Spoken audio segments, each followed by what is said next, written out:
పుస్తెలమ్మైనా సరే పులస చేప తినాలనే సామెత ఉంటది. ఎందుకంటే ఆ పులసలు సముద్రానికి ఎదురీదుకుంటూ వస్తాయి కాబట్టి మస్త్ అంటే మస్తు రుచిగా ఉంటాయి. పెయ్యికి కూడా చాలా బలం. అందుకే అవి దొరుకుడే తక్కువ, అంటే దొరికిన వాటికి ధర కూడా మస్తు ఉంటది.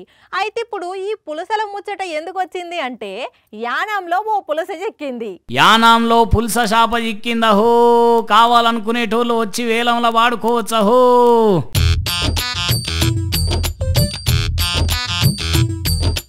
ఇట్లా షాటింపు వేసినరో లేదో ఇక వేలం పాట షురుగానే అయ్యింది.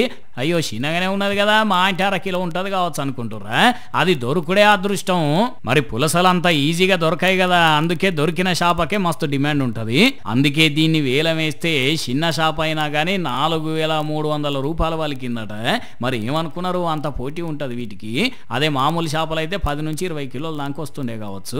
ఇది పులస కాబట్టి 1/2 కిలో 4,000 మీద పలికింది. కొన్నోళ్ళు కూడా మస్తు సంబరపడబట్టిండ్రు. దాని రుచి చూసిన వాళ్ళకే ఎరుకైతుంది ఎందుకంత పెట్టాలి అనేది. అందుకే అంటారు కదా పుస్తెలమ్మైనా పులస తినాలి అని.